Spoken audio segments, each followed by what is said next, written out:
কে গো তুমি দাঁড়াও, এইভাবে কারো বাড়িতে ঢোকা নিষেধ। তুমি দাঁড়াও দাঁড়াও, কে তুমি দাঁড়াও।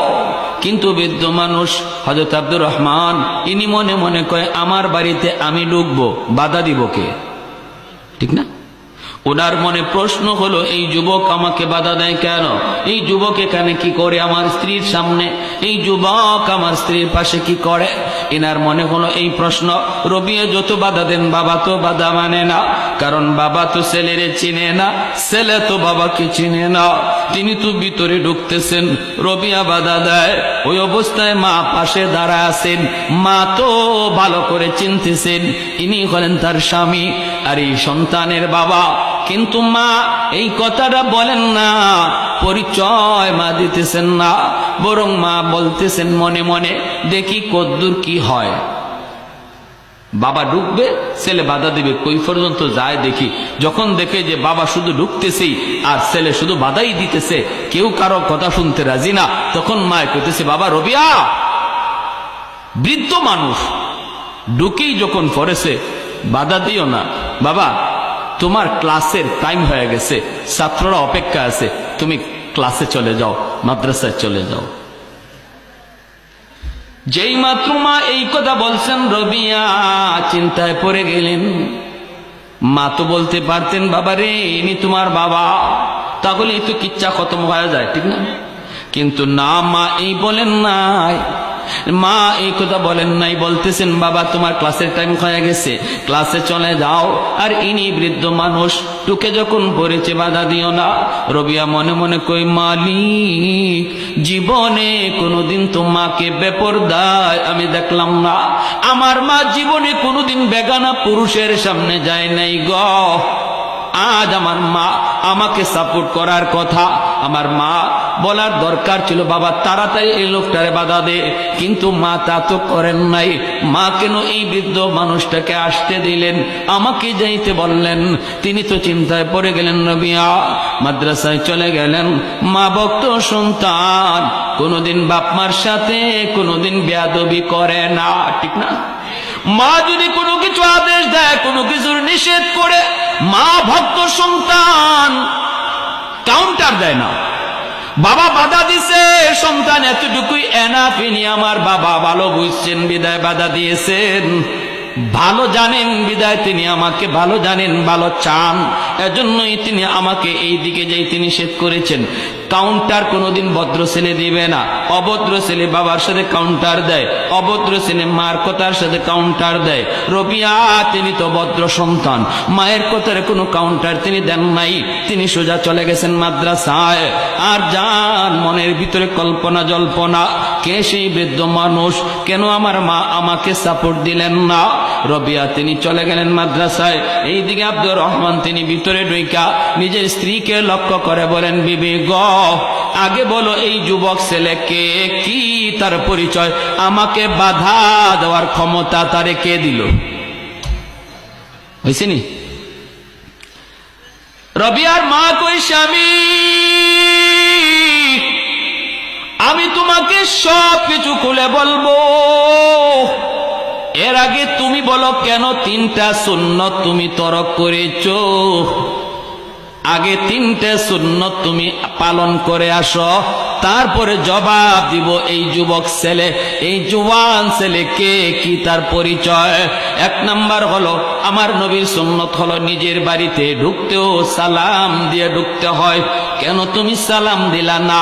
নিজের ঘরে ঢুকতেও সালাম দিয়ে ঢুকতে হয়, কেন তুমি সালাম দিলা না? আমার নবী জীবনের দায়ী সুন্নত, ঘরে ঢুকতে নবী সালাম দিতেন। যেই ঘরে পুরুষ মানুষ ঘরে ঢুকার সময় সালাম দিয়া ঢুকবে, ফতোয়ায়ে স্বামীর ভিতরে লিখেন 1 নাম্বার ফায়দা হলো এই ঘরের মানুষের ভিতরে আল্লাহ পাক মহব্বত বাড়ায় দেয়, বাপ বেটায় মহব্বত বাড়ায়, ভাই ভাই আল্লাহ মহব্বত বাড়ায়, স্বামী স্ত্রীর ভিতরে আল্লাহ মহব্বত বাড়ায়, জিনভূতের কোনো আসর ঘরের মধ্যে থাকে না। অতএব কেন তুমি সুন্নত তরক করেছো সালাম না দিয়া?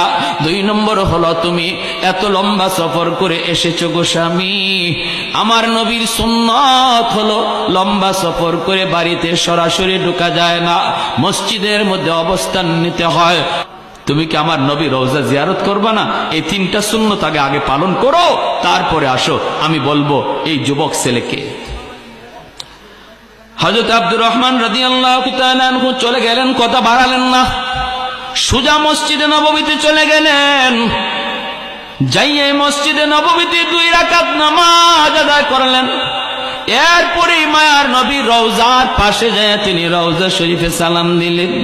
সালাম দিয়া যখন তিনি পাশে তাকান, তাকায় দেখেন ওই যুবক, যেই যুবক কিছুক্ষণ আগে তার বিবির পাশে দাঁড়ানো ছিল, ওই যুবক চেহারাটা পূর্ণিমার চাঁদের মতো ঝলমল ঝলমল করে হাদিসের মসনদে বৈশা হাদিস পড়াইতেছে।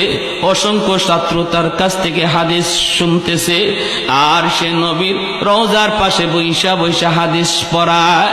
এই দৃশ্যটা দেখা মাত্রই হযরত আব্দুর রহমান রাদিয়াল্লাহু তাআলা আনহুর কলিজাটা মুচুর দিয়ে উঠছে, চোখ দিয়া পানি ঝরে, আর কই মালিক, তুমি যদি আমাকে এমন একটা সন্তান দিতা। আমার মনের ভিতরে তামান্না, আল্লাহ আমি একজন মুহাদ্দিসের বাবা হতে চাই, একজন হাফেজ আলেমের বাবা হয়ে হাসরের মাঠে তোমার সামনে পরিচয় দিতে চাই গো। ও মালিক, তুমি যদি আমাকে এমন একটা সন্তানের বাবা বানাইতা, আমি বাবা হওয়া সার্থক হয়ে যেত। মনের মধ্যেই তামান্না আসলো, চোখ দিয়া পানি ঝরতেছে। হযরত রবিয়া তিনি হাদিস পড়ান, তাকায় দেখেন ওই বৃদ্ধ মানুষটা কাঁদতেছে রওজার পাশে, তার দিকে তাকায়া তাকায়া কাঁদতেছে। ছাত্ররাও তার দিকে তাকাইতেছে। এমনি রবিয়া কয়, বাবা ওই দিকে তাকায়ও না, কত নবীর আশিক আমার নবীর রওজার পাশে আইসা এইভাবে কাঁদে রে, তোমাদের পড়ার সমস্যা হবে, তোমরা পড়ালেখা করো। এই বইলে তিনি পড়ালেখা করাইতেছেন। আর ওইদিকে হযরত আব্দুর রহমান তিনি তো নবীর রওজায় সালাম কালাম দিয়া চলে গেলেন বাড়িতে। বিবির কাছে যা সালাম দিয়া করে ঢুকলেন। এইবার চোখের পানিটা মুছতেছেন আর বলতেছেন, বিবি গো, ও বিবি, যেই যুবক তোমার পাশে দাঁড়ানো ছিল গো, আমি তারে দেখেছি, সে আমার নবীর রওজার পাশে বৈশা বৈশা নবীর হাদিস পড়াইতেছে। ও বিবি বলো না, এই যুবককে কেন তোমার পাশে দাঁড়ায় ছিল? এই বলতে রবিয়ার মা চোখের পানিটা মুছে আর কয়, স্বামী গো, আজ থেকে 16টা বছর আগে তুমি দাওয়াতের কাজে বের হয়েছ। তুমি তো জানো না তোমার ছেলে হয়েছে না মেয়ে হয়েছে, এই খবর তো তোমার নাই, তুমি জানো না। কিন্তু তুমি আমাকে ওসিয়ত করেছিলে, যদি ছেলে হয় আমার ছেলেটারে তুমি মাদ্রাসায় ভর্তি কইরা হাফেজ বানাইও, মুহাদ্দিস বানাইও।